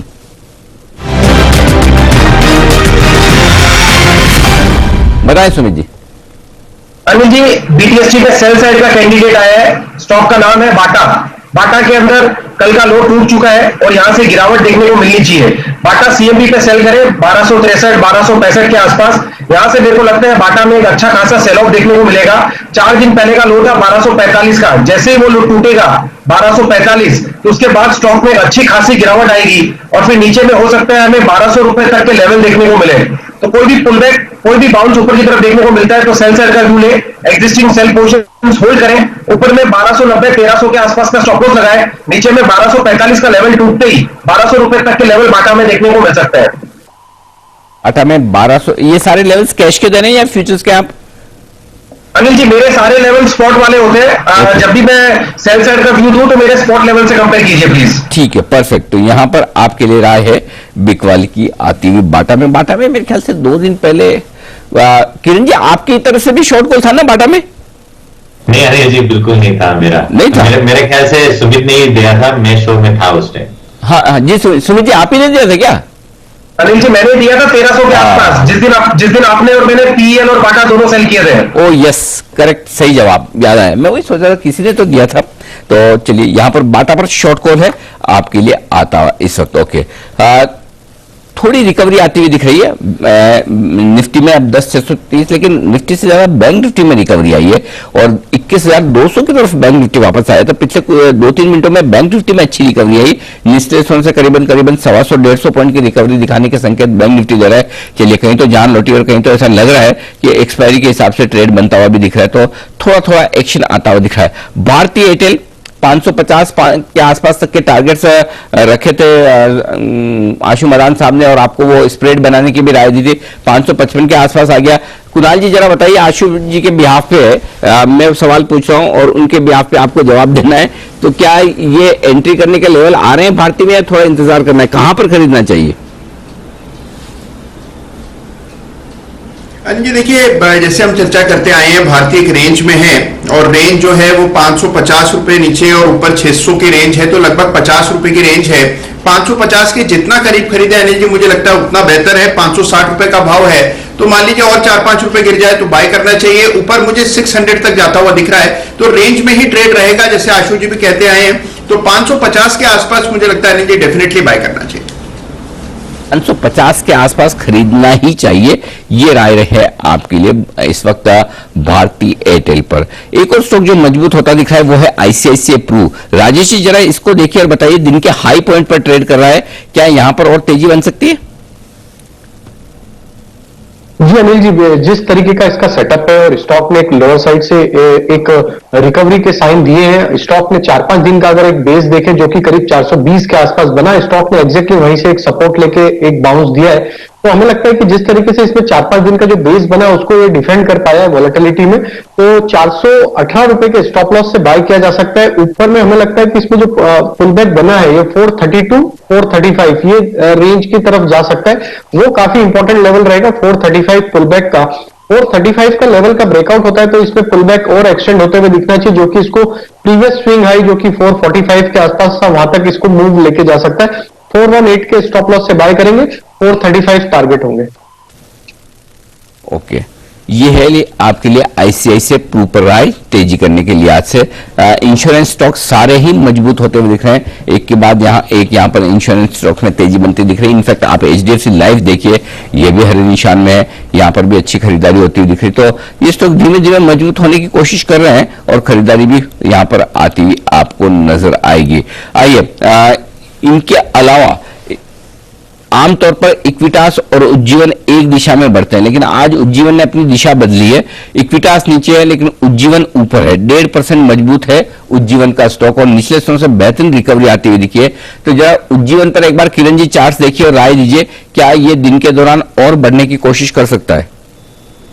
अनिल जी, एक अच्छा करेक्शन हो चुका है और 240 एक बहुत अच्छा सपोर्ट था, उसके नजदीक का ही आज का बॉटम, कल का बॉटम देखने को मिला है और उधर से एक अच्छे वॉल्यूम्स के साथ आज एक पुल बैक देखने को मिल रहा है। तो मेरा मानना है कि उज्जीवन थोड़ा सा और एक थोड़ा सा अपसाइड देखने को मिल सकता है। मेरा मानना है कि 253 256 के लेवल्स टेस्ट होते नजर आ सकते हैं। जिनके पास लॉन्ग पोजीशंस है, 241 का मेरा स्ट्रिक्ट स्टॉप लॉस रहेगा। सारे कैश लेवल्स की बात की है मैंने। ओके, ये आपके लिए उज्जीवन कैश लेवल्स की बात कर रहे थे। जहां पर फ्यूचर्स में अगर आप देखेंगे तो 1.5% ऊपर आपको स्टॉक दिखेगा। कुछ हाई बीटा फाइनेंशियल्स में थोड़ी खरीदारी आ रही है, जैसे कि अंजी बता रहे थे कि बैंक निफ्टी में भी निचले स्तरों से रिकवरी आई और कुछ फाइनेंशियल स्टॉक्स में आप निचले स्तरों से रिकवरी देख रहे हैं। चोला इन्वेस्टमेंट में थोड़ी खरीदारी आती हुई दिख रही है। RBL bank, Shriram transport, India bulls housing, Ujjivan जिसकी हम बात कर रहे थे, bank of Baroda, Muthoot finance और साथ ही बजाज फाइनेंस, निचले स्तरों से थोड़ी सी खरीदारी जरूर इन सभी स्टॉक्स में आपने आती हुई दिखी है। बैंक निफ्टी अभी भी प्रेशर में 150 अंक नीचे है, बट कुछ एनबीएफसीज में अब आपको एक्शन बनते हुए दिख रहा है, तो वहां पर आप नजर रखिए। एमएनएम, यहां पर आप फिर से थोड़ा एक्शन बढ़ते हुए देख रहे हैं सुस्त शुरुआत के बाद। पालविया साहब, एमएनएम में थोड़ी खरीदारी के संकेत आए हैं, वापस 550 के ऊपर है, कोई ट्रेड बनता हुआ दिख रहा है सर? जी बिल्कुल दीपांशु, अगर हम देखें तो ऑटोमोबाइल पेक में ये स्टॉक में जिस तरीके से पिछले दिनों में तेजी बनी थी, वॉलेटिलिटी देखी हमने, लेकिन फिर भी ये स्टॉक अपने ब्रेकआउट लेवल के ऊपर सस्टेन किया हुआ है। 535 540 ये इसके लिए एक इंपॉर्टेंट सपोर्ट एरिया है near term trading point of view से। तो इसमें बाय का ट्रेड लेना चाहिए। अगर कोई कमजोरी बनती भी है तो स्टॉक में मेरे हिसाब से 535 का लेवल काफी इंपॉर्टेंट है, वही स्टॉप लॉस रखें। थोड़ा सा डीपर स्टॉप लॉस है, बट 535 एक आइडियल स्टॉप लॉस रहेगा इस वोलेटिलिटी में ट्रेड करने के लिए। ऊपर में हमें लगता है कि वापस ये स्टॉक एक बार 570-75 की रेंज में जाएगा, जो कि काफी इंपॉर्टेंट लेवल रहेगा इस अपमूव का। वो लेवल ब्रेकआउट होता है तो फिर ये स्टॉक में जो अप ट्रेंड हमने पिछले दिनों में देखा था वो रिज्यूम होते हुए दिखेगा और स्टॉक हायर साइड में 600 की तरफ भी मूव हो सकता है। तो ये स्टॉक काफी अट्रैक्टिव लग रहा है ऑटोमोबाइल पेक से। 535 के आसपास स्टॉप लॉस रखे, 575 पहला टारगेट होगा और 600 रुपए दूसरे टारगेट होंगे। के लिए M&M पर राय। आइए अब छोटा ऑप्शन बड़ी कमाई में हमारे साथ कार्यक्रम में शामिल हो रहे हैं इस वक्त विश्वेश चौहान साहब। विश्वेश जी से करते हैं बातचीत।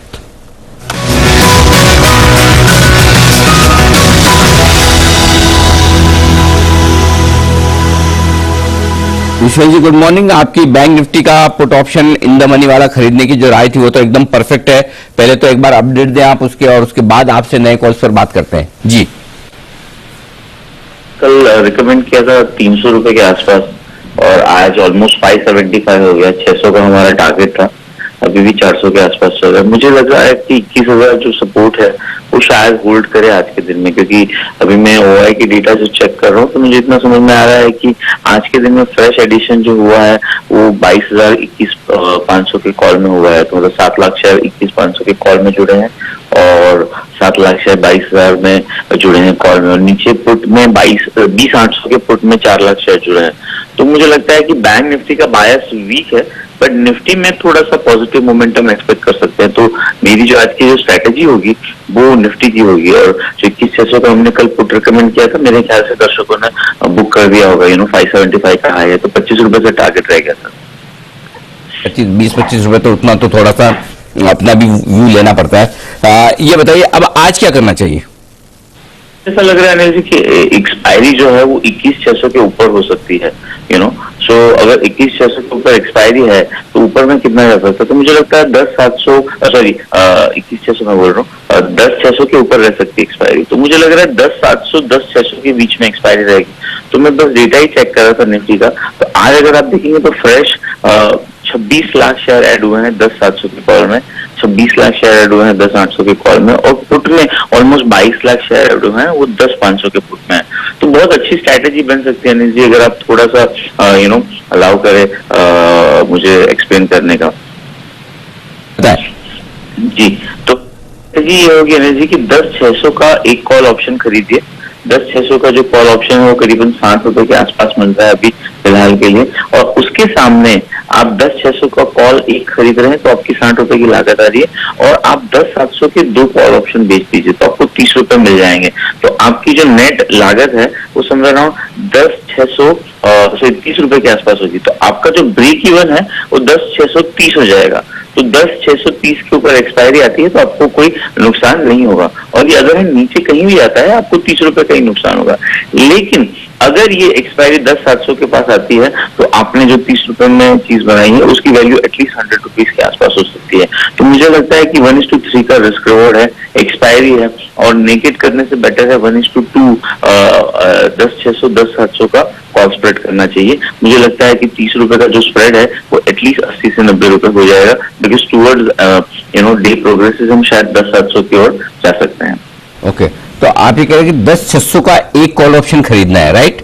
और 10,800 के 2 कॉल ऑप्शन बेचने हैं आज की एक्सपायरी वाले, करेक्ट? 10,700 के 10,700 के बेचने के 10,800 10,700 का कॉल ऑप्शन भाई साहब, पहले आप 10,800 बोल गए फिर बाद में 10,700, इसलिए मैंने कहा पूछ लेता हूँ।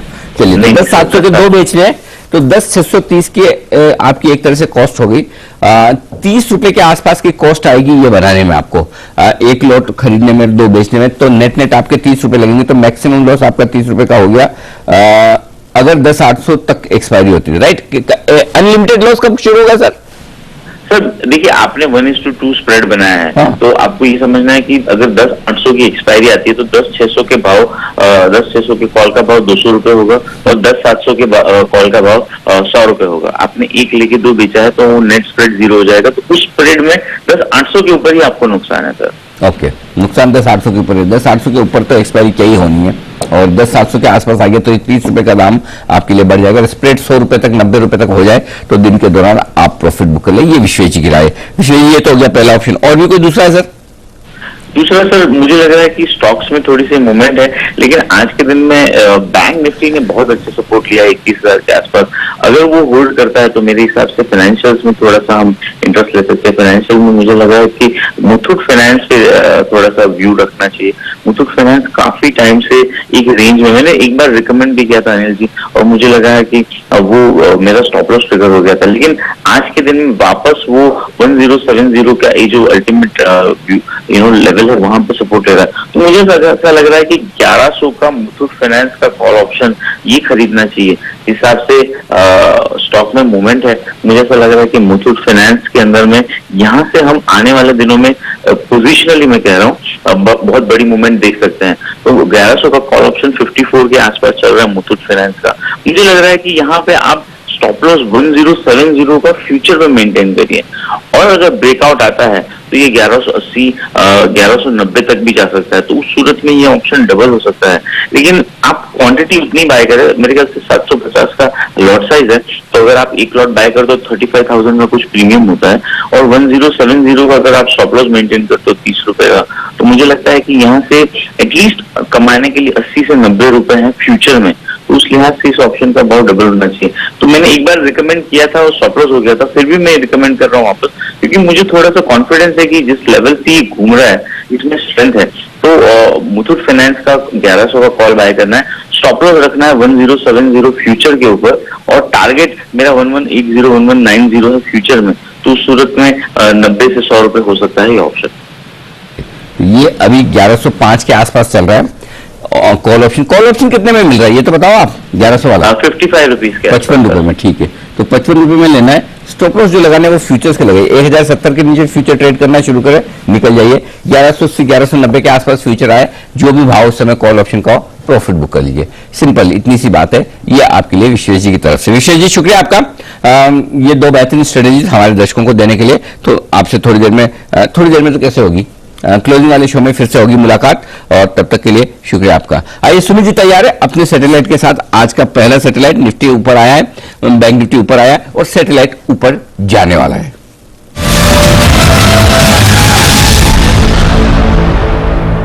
बताएं sir. Arun ji, stock time है 9:51। स्टॉक का भाव चल रहा है 283 284 के पास। स्टॉक का नाम है साइंट लिमिटेड, जिसका सिंबल है साइंट। स्टॉक के अंदर साइंट CYIENT, इस स्टॉक के अंदर ब्रेकआउट है। स्टॉक के अंदर वॉल्यूम बहुत बढ़िया देखने को मिल रहा है, 8 से 9 लाख के आसपास के शेयर्स का वॉल्यूम देखने को मिल रहा है। स्टॉक पिछले 3 दिनों से लोअर लेवल से धीरे धीरे करके तेजी दिखा रहा है, और आज most of the IT stock में तेजी देखने को मिल रहा है। तो ये स्टॉक यहाँ से एक बढ़िया अच्छा अपसाइड मूव दिखाना चाहिए। 300 रुपए का होगा इसका पहला टारगेट, और मेरे को लगता है कि इस बारी में ये 300 का लेवल भी तोड़ेगा, और 315 तक का अपसाइड मूव भी दिखा सकता है। तो साइंट लिमिटेड के अंदर लॉन्ग पोजीशंस बनाए, जिन्होंने भी लॉन्ग पोजीशंस बना रखी है लास्ट 1-2 दिनों में, वो अपनी पोजीशंस को होल्ड के चले। फ्रेश बाय करने की सलाह रहेगी। CMC 285 286 के आसपास ट्रेड कर रहा है, बिल्कुल यहाँ पे खरीदारी करें। नीचे में स्टॉक का जो सपोर्ट है 270 के आसपास है, 270 का स्टॉप लॉस लगाए, लॉन्ग पोजीशंस बनाए। 300 रुपए का पहला टारगेट, और वो लेवल टूटते हैं तो 310 से 315 तक का अपसाइड मूव भी साइंट के अंदर देखने को मिल सकता है। इसके वाले रिजल्ट के पहले 6% मजबूत है, तो रिजल्ट की कोई सावधानी रखनी है क्या इसमें? अभी से मेरे को अगर चार्ट के ऊपर मैं देख के बोलूं तो चार्ट से मेरे को ब्रेकआउट लग रहा है। स्टॉक हर रोज नए हाई बना रहा है, तो ये स्टॉक यहाँ से एक अच्छा अपसाइड मूव दिखाना चाहिए, बस स्टॉप लॉस रखे अगर रिजल्ट में कुछ भी उल्टा सीधा आता है तो। ठीक है, चलो परफेक्ट है। तो ये है आपके लिए साइंट लिमिटेड में खरीदारी करने की राय। 270 का स्टॉप लॉस लगाइए, रिजल्ट की वॉलिटिलिटी को ध्यान में रखिए, बाकी ठीक है। स्टॉक है मजबूत, कंपनी है शानदार, फंडामेंटली कहीं कोई दिक्कत नहीं, बहुत ही बेहतरीन कंपनियों में से एक है, मिड कैप IT कंपनियों में से, जिस पर आपको करना है फोकस। ये है आपके लिए राय। ओके, तो परफेक्ट है ये स्टॉक जहां पर आपको फोकस करना है इस वक्त। आइए कुछ और स्टॉक्स हम उस पर फोकस करते हैं, और बाजार थोड़ी अच्छी रिकवरी के मूड में आ रहा है। 21,300 के पार निकला है बैंक निफ्टी, 10,700 के आसपास निफ्टी आता हुआ नजर आ रहा है। तो थोड़ी खरीदारी तो हुई है, कम से कम ये कह सकते हैं कि सही लेवल से बाजार घूमने की कोशिश कर रहा है। तो 10,600 के आसपास से घूमा जरूर है, और इसकी रिकवरी में पूरा का पूरा योगदान जो है वो IT शेयरों का ही है, स्पेशली TCS 3% की मजबूती जो TCS ने दिखाई है, वहीं से आपके लिए खरीदारी बनता हुआ दिखा है। एक और स्टॉक जो एक्शन में आ रहा है, राजेश जी इस पर राय दीजिए आप।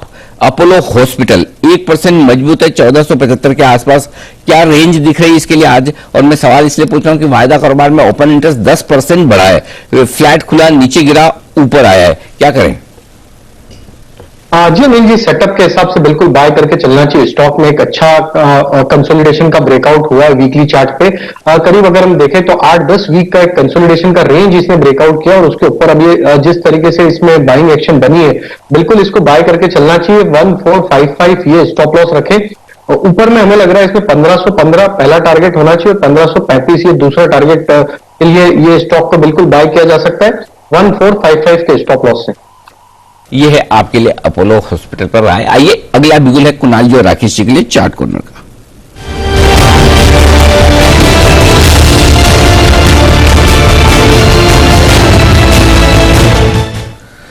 बताएं सर। अनिल जी, हमारा स्टॉक यही है जिसका भी आपने जिक्र किया, अपोलो हॉस्पिटल। एक पॉजिटिव क्रॉसओवर है, पिछले 2-3 दिनों में मार्केट चौपी हो रहा है, बट ये स्टॉक धीरे धीरे हर दिन एक नई ऊपर की क्लोजिंग दे रहा है और आज एक ब्रेकआउट देखने को मिल रहा है। तो अपोलो हॉस्पिटल में खरीदारी की राय है। ओवर टू कुणाल जी।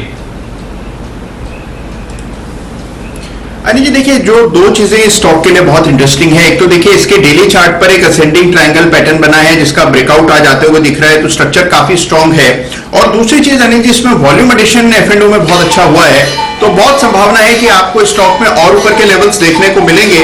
यहां पर हमारा जो स्टॉप लॉस है वो 1460-62 के आसपास 1462 का स्टॉप लॉस रखें। ऊपर पहला टारगेट 1510 का है, दूसरा टारगेट 1525 का है, तो 1510-1525 के टारगेट के लिए अपोलो हॉस्पिटल में हमारी खरीदारी कराएं। ओके, 1510-1525 के टारगेट के लिए अपोलो हॉस्पिटल में करें खरीदारी। 1462 का लगाए स्टॉप लॉस। और कुणाल जी, ये जो रिंगटोन थी ना, ये वाली रिंगटोन जरा मुझे मैसेज करके भेजना, ये कौन सी वाली? बड़ी अच्छी मधुर रिंगटोन थी जो अभी बजी। आपके ये बजी नहीं है? अनिल जी रिंगटोन नहीं है, तो यहाँ एक घड़ी लगी हुई है जिसमें हर आधे घंटे में एक अलार्म बजती है। अनिल जी, ये तो बहुत ही अच्छी बात है।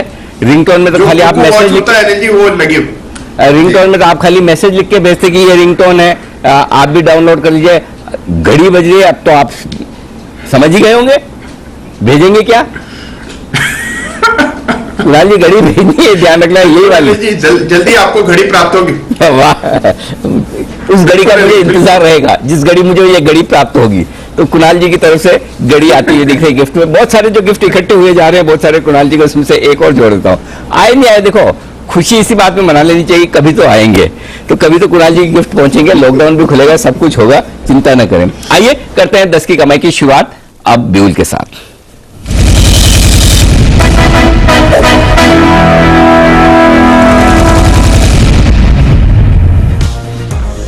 प्रायोजक 5paisa.com, India's lightning fast trading platform।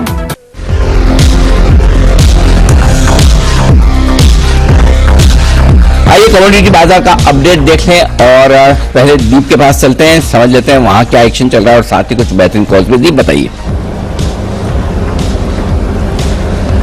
Anil ji, pressure जरूर है कच्चे तेल पर जो ओपनिंग में गिरावट आई थी आधे % की, उसके बाद ज्यादा और गिरावट वहां से नहीं आई। तो अभी भी अगर आप देखेंगे तो आधा % नीचे ही आपको कच्चा तेल दिखेगा।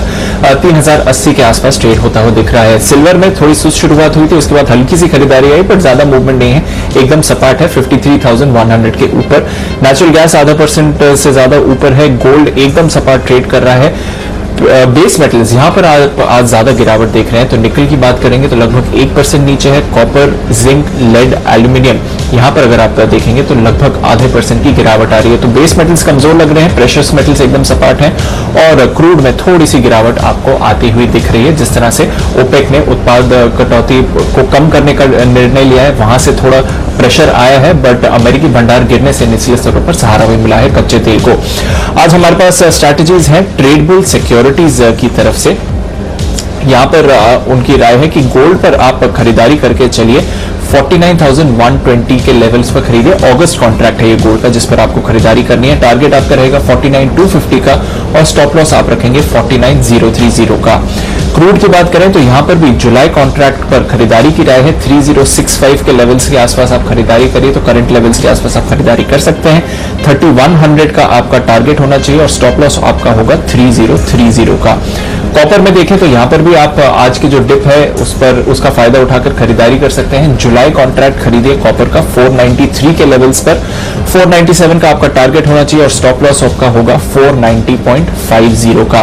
और इसके अलावा अगर आप देखें तो एनसीडेक्स पर सोयाबीन का अगस्त कॉन्ट्रैक्ट यहां पर आप खरीदारी कर सकते हैं 3770 इन लेवल्स के आसपास खरीदारी करिए। 3800 का आपका टारगेट होना चाहिए और आपका स्टॉप लॉस होगा 3745 का। तो अनिल जी ये है आज की कुछ स्ट्रैटेजीज जहां तक कमोडिटी पैक का सवाल है। ओके, तो ये कमोडिटी बाजार की आपके लिए बेहतरीन स्ट्रेटेजी, इक्विटी मार्केट की भी बेहतरीन स्ट्रेटेजी आने की तैयारी में भसीन साहब की तरफ से जुड़ने वाले हैं आपसे 2 मिनट बाद। तब तक एक बार बिगुल 10 की कमाई का राजेश पालिया साहब के लिए।